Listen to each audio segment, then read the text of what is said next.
a television advertisement that was, some time ago now, where they threw a piece of luggage out of an airplane that was traveling thousands of miles up, and they followed this piece of luggage down, and it hits the ground, it bounced here, there, and everywhere, it gets bent, dented, and bashed up, but it holds itself together. What's the name of that luggage? There we go, Samsonite. Now, there's a type of, if I were to say this line, and, here's a real test. Could you finish this line? I'm going to say the first part. It's an advertising line for a wristwatch. It takes a licking, but keeps on ticking. Does anybody know what watch that is? A Timex. A Timex watch. It takes a licking, but keeps on ticking. You know, the Apostle Paul, in the book of Acts, a man who experienced the transformation of Jesus Christ in his life, was a lot like a VWB. I mean, he just took hit after hit, but he was able to keep going even when he was broken. He was a man who could take a licking that kept on ticking. He's a guy who got beat up, literally beat up, bashed up, but managed to hold it together. And when I compare my life with the Apostle Paul, sometimes I come off looking like such a wimp. All it takes is going to help Helen, and Helen didn't want my help. God, I'm doubting you. And I read what the Apostle Paul had to go through, and I think, man, there was a guy who was able to take so much, even when he was broken, he still was able to keep on the move. And then I discovered in reading the great words in the Bible, that the same power that God put in the Apostle Paul, He put in me, and He put in you. When you say yes to Jesus, you don't get just a little sample of the power of God. God doesn't just pour in a little communion cup of power and say, well, let's see how you go with that, and if you're good with that, we'll give you a little bit more power. No, when we ask Jesus Christ into our life, God puts the entire power that He put into guys like the Apostle Paul and many and all the believers recorded in the Bible. He pours the same amount of power into us. And I'm here just to remind us of that. Because sometimes, when we go out to help the Helens of our lives, we forget. And we think because it doesn't work out the way we want, even when we're trying to do something noble and we've decided to do something, and it's going to be for your glory, God, and then it doesn't work out, and we say, well, what's wrong, God? Come with me to the book of Acts. You've got your Bibles there. Book of Acts, chapter 28. How am I doing so far? I remember this is Talk Back Church. If I'm doing good, I want to know. If I'm doing lousy, I want somebody to be saying, help him, Jesus.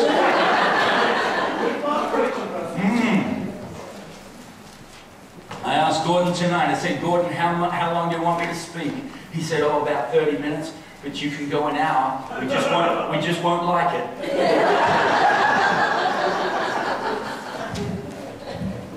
Okay, I'm starting at verse 1 in chapter 28, but let me just give you a little bit of background. Remember, this is a snapshot of Paul's journey. And he's in the hands of the authorities because he had been out in Caesarea doing what would be the most noblest of activity. He was sharing the love, the mercy, the compassion, the salvation of Jesus Christ. And at that time he became a threat to all the political and religious entities, and in that time it was often intertwined. And so he was arrested. And he was about to be flogged, about to be whipped. And he said, hey, listen, is this what you do to a Roman citizen? And they said, well, actually, you've got a point there. If you're a Roman citizen, what we're about to do is outside the legal system of how we do things according to the Roman code. And so they said, okay, if you're appealing to Caesar, which is what Paul did, they said, well, off to Rome you go. So they put him on a ship with about 200 other prisoners, and they went on this journey. It was a cruise. Paul did not want to be on. So we've got, I've got a map here because I'm for all you analyticals in the house tonight. I know you're into maps and all that. And, you know, how does this all work out? So we're starting in Caesarea here, and you notice that we're following the blue line, the blue dotted line. They hug the coast. Remember, the boats at that time weren't as robust as the boats we have now. So what they want to do is hug the coast, and they get to a point where they go, okay, we're going to duck down to the island of Crete, to point A, Fair Havens. And the Bible said that when they got to Fair Havens, the captain had determined that it was not a good place to spend the winter. I guess he looked at the entertainment guide and thought, no good movies, the restaurants are lousy. I tell you what, we're going to make it up to Phoenix. We're going to just duck up around the corner, just a little journey from point A to point B, and we're going to get to a better point B. How many of you have ever thought in your life, hey, I'm at a point A, but I want to get to a better point B, and you think, gee, you know, it can't be that hard. I'm going to get started on the journey. It's just you and me, Gordon. I guess. But something happened on the way from point A to a better point B. The boat that Paul was on with all the other prisoners and the soldiers got sucked in to the vortex of a hurricane. And for the next 2 weeks, that boat that was not robust like the boats we have now was tossed to and fro. They had no idea whether they would ever make it. And so for 2 weeks they were thinking, could this be our last day? Could this be the day that the ship goes down? But eventually, the boat beaches itself on a sandbar, just coming up to the island of Malta there in the red circle. And the centurion at that point said, we've got to kill all these prisoners, because that was part of the legal process. You know, the centurion, as you would understand, in control of these prisoners. If he didn't make sure that they were kept in control, he would lose his life. So he's concocted this plan, let's just kill them all. And so Paul, again, narrowly escapes his life, talks him out of it. And so they all paddle ashore, and they get there, and this is where we pick it up. Verse 1. Once safely ashore, we found out that the island was called Malta. The islanders showed us unusual kindness.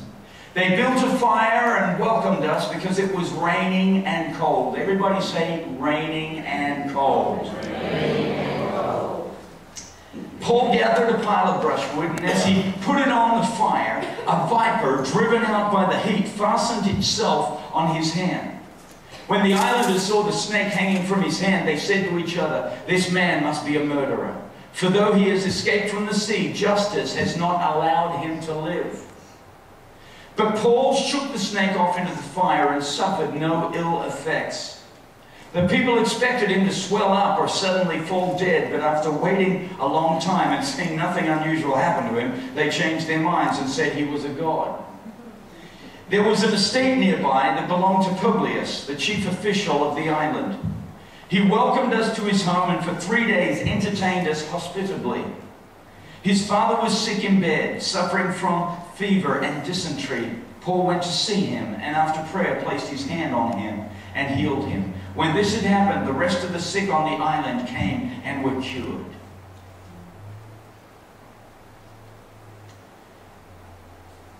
Let's just rewind back to that. The islanders showed us unusual kindness. Don't you love it? Don't you love it when you decide to do something? And what you run into is people showing you unusual kindness. I love it. I mean, that's just right now. What's your name? Steve. Isn't it great when people just show you kindness? I love it too. But when they show unusual kindness, that's the time kind of, wow, wasn't expecting that. I mean, that's awesome, isn't it?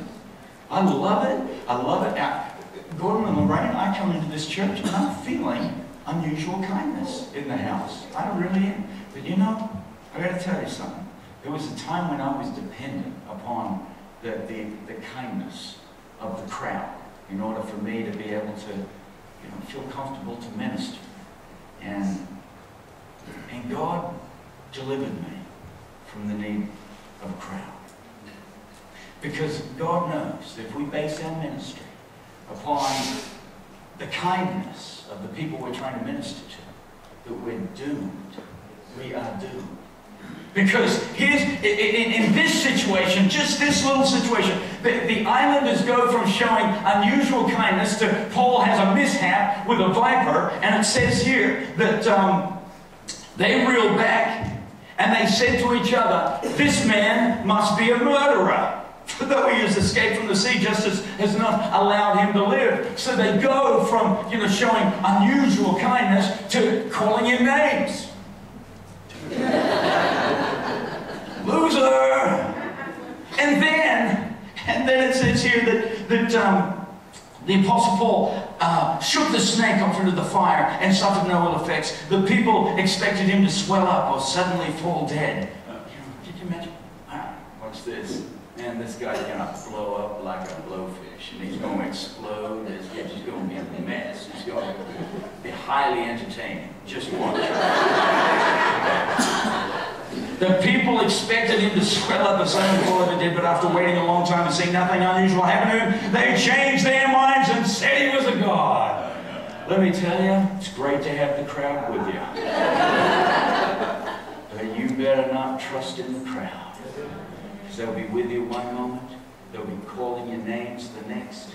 Sometimes bad names, hey, you're a murderer. And other times good names, you're a god.